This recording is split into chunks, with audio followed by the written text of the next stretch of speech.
안녕하십니까? 지식과 통찰을 나누는 시간입니다. 역사의 거대한 수레바퀴는 어떻게 움직이는 걸까요?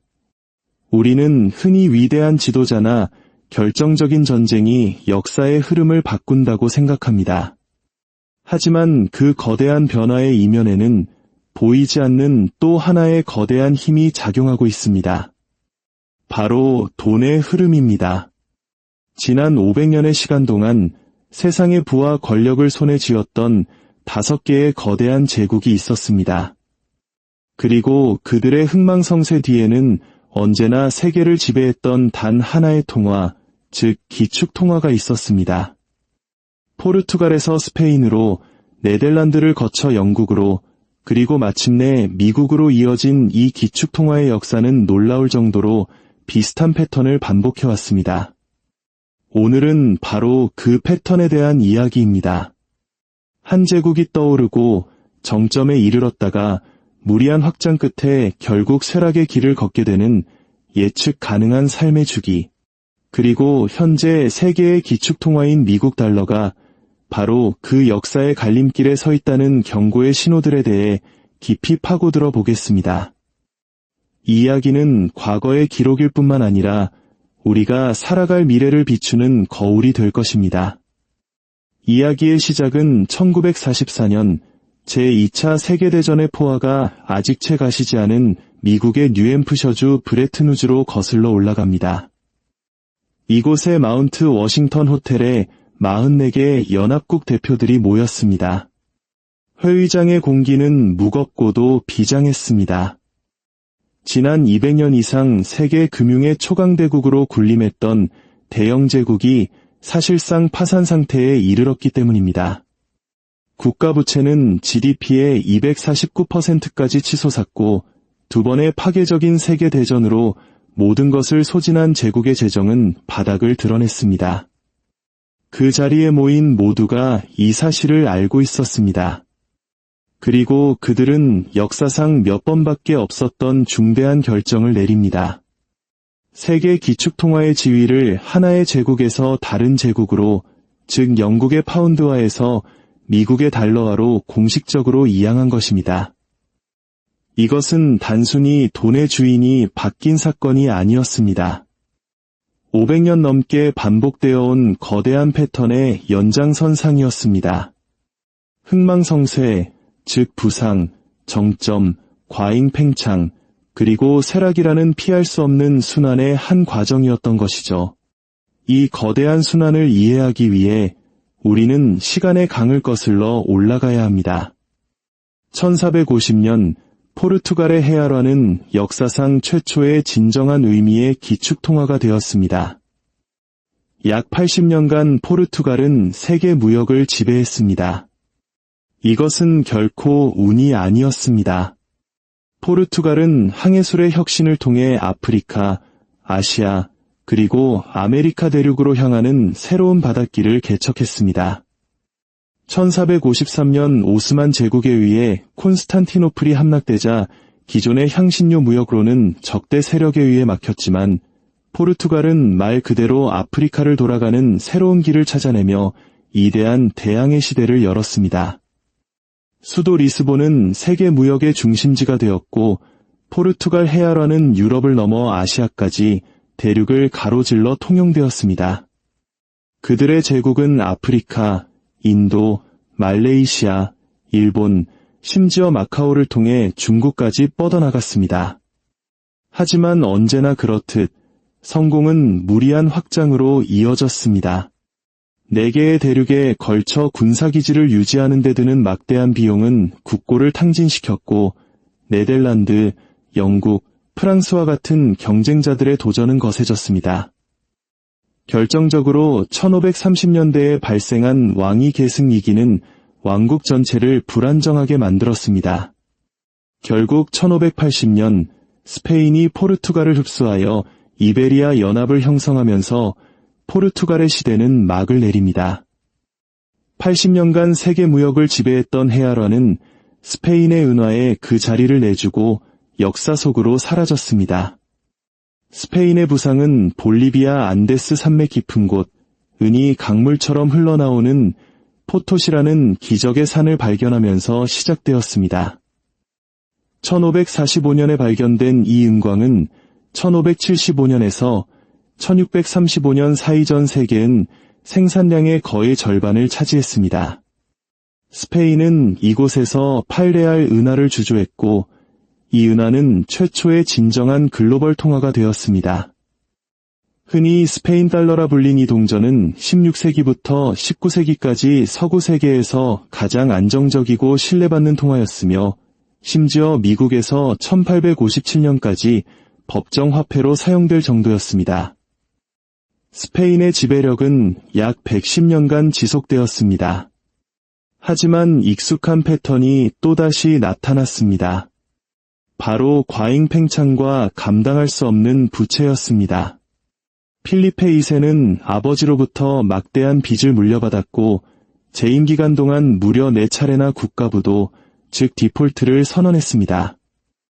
신세계에서 끝없이 흘러들어오는 은은 오히려 엄청난 인플레이션을 유발하여 물가를 4배나 폭등시켰습니다.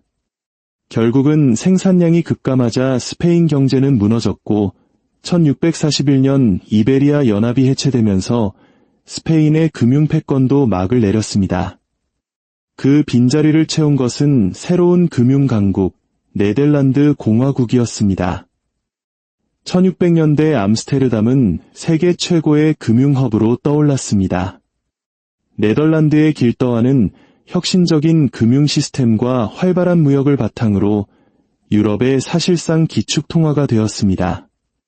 암스테르담 은행은 효율적이고 신뢰할 수 있는 국제 결제 시스템을 도입했고 네덜란드 상인들은 세계 최초의 주식거래소, 해상보험, 그리고 주식회사와 같은 현대금융의 개념 자체를 만들어냈습니다.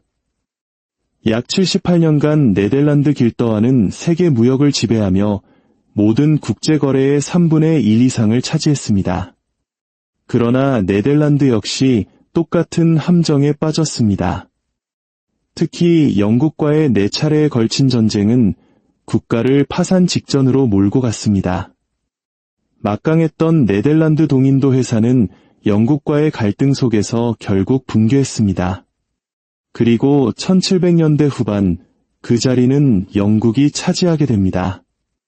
산업혁명의 강력한 힘과 광대한 식민지 제국을 등에 업은 영국의 파운드 스털링은 다음 세대의 기축통화가 되었습니다. 1720년대부터 1944년까지 무려 220년이 넘는 기간 동안 파운드화는 근대 역사상 그 어떤 통화보다도 오랫동안 세계 무역을 지배했습니다. 전성기에는 세계 무역의 60% 이상이 파운드화로 결제되었고 런던은 보험, 원자재, 투자의 세계적인 중심지였습니다. 근본이제는 파운드화의 위상을 더욱 공고히 했고 1816년 대규모 화폐 개혁 이후 영국 통화는 지구상에서 가장 안정적인 자산으로 여겨졌습니다. 1922년 대영 제국은 전 세계 인구의 5분의 1과 육지의 4분의 1을 지배하며 그 누구도 넘볼 수 없는 해가 지지 않는 제국의 위용을 과시했습니다. 하지만 우리에게 익숙한 쇠락의 그림자가 어김없이 드리워졌습니다. 제1차 세계대전으로 영국의 국가부채는 폭발적으로 증가했고 제2차 세계대전은 그야말로 치명타였습니다. 1945년 정부 부채는 GDP의 270%에 달했습니다. 영국은 전쟁에서는 승리했지만 금융의 왕관은 잃어버렸습니다. 이것이 바로 우리가 이야기의 시작점이었던 1944년 브레튼우즈로 다시 돌아오는 이유입니다. 연합국들은 국제통화기금과 지금의 세계은행을 설립하며 새로운 글로벌 금융 시스템을 구축했습니다.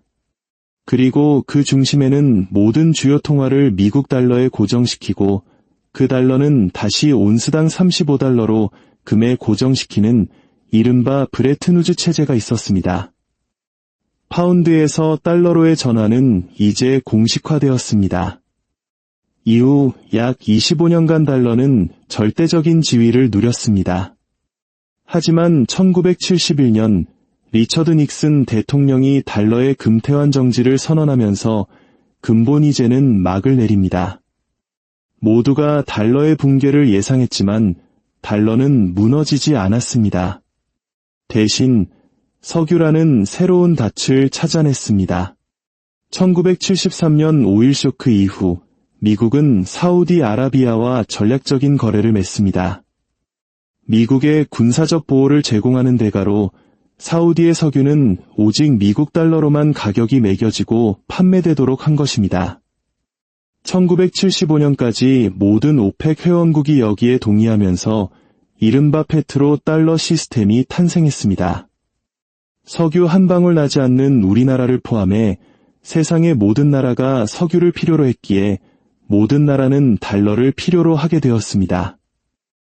인위적으로 만들어진 거대한 글로벌 수요는 미국이 다른 나라였다면 통화 가치가 폭락했을 막대한 재정 적자를 감수하며 돈을 찍어낼 수 있게 해주었습니다.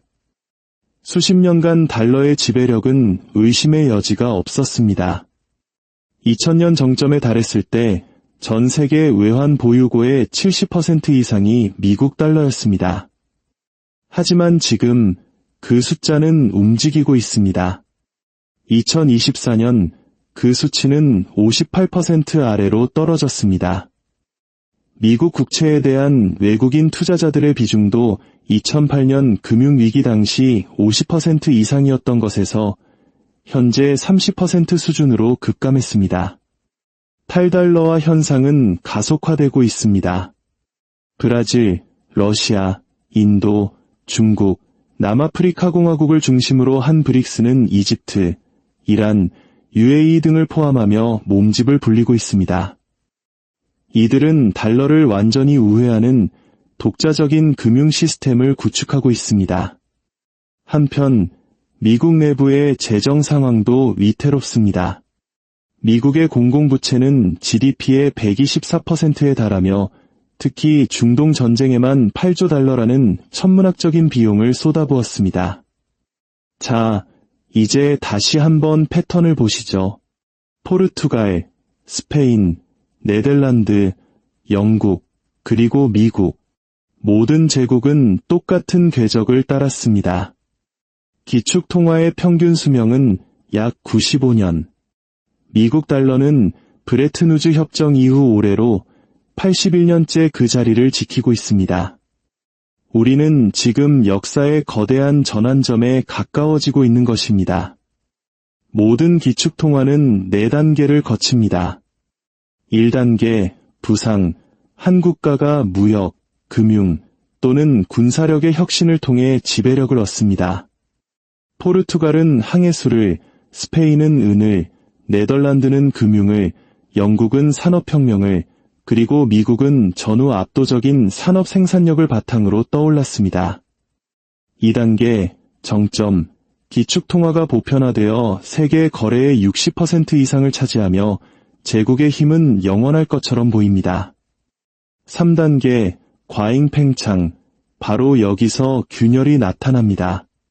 막대한 군사비 지출, 눈덩이처럼 불어나는 부채, 그리고 생산성 저하. 포르투갈은 내대륙의 전선을 펼쳤고 스페인은 반복적으로 파산했습니다. 네덜란드는 전쟁으로 국고를 탕진했고 영국의 부채는 GDP의 270%에 달했습니다. 오늘날 미국은 전 세계 130개국에 900개의 군사기지를 운영하며 막대한 부채를 안고 있습니다. 우리에게 너무나 익숙한 모습입니다. 4단계, 쇠락. 마침내 기축통화는 신뢰를 잃고 권력은 다른 곳으로 이동합니다. 모든 제국이 맞이했던 심판의 시간이었습니다. 그렇다면 다음은 무엇일까요? 역사는 몇 가지 단서를 제공합니다. 포르투갈은 스페인에 정복된 후 다시는 예전의 영향력을 회복하지 못했습니다. 스페인은 신대륙의 막대한 부에도 불구하고 수세기 동안 쇠락의 길을 걸었습니다. 네덜란드는 부유한 국가로 남았지만 지역 강국으로 축소되었습니다. 그리고 영국은 여전히 부유하지만 제국은 해체되었고 세계적인 지배력은 사라졌습니다. 이러한 전환은 하룻밤 사이에 일어나지 않습니다. 영국의 쇠퇴는 수십 년에 걸쳐 진행되었습니다. 미국이 경제적으로 영국을 추월한 지 한참이 지난 후에야 달러가 파운드를 대체했습니다. 지금 우리는 중국과 다극화된 세계와 함께 또 다른 느린 권력 이동의 초기 단계를 목격하고 있는지도 모릅니다. 500년의 경제사를 규정해온 패턴은 지금도 반복되고 있습니다. 남은 유일한 질문은 이 전환이 얼마나 빠르게 전개될 것인지, 그리고 다음 금융시대를 이끌 주역은 누가 될 것인지입니다. 영국의 완만한 하강일까요? 아니면 네덜란드의 갑작스러운 붕괴일까요? 하나의 새로운 강대국이 부상할까요? 아니면 여러 통화가 영향력을 나누는 다극화된 미래가 될까요? 역사는 완벽하게 반복되지는 않지만 비슷한 운율을 가지고 있다고 합니다. 만약 그 운율이 이번에도 유효하다면 우리는 달러의 지배라는 긴 서사시의 마지막 장을 향해 가고 있는 것입니다. 오늘 이야기가 여러분의 세상을 보는 눈을 조금 더 깊게 만들었다면 주변의 소중한 분들과도 이 지혜를 나눠주십시오.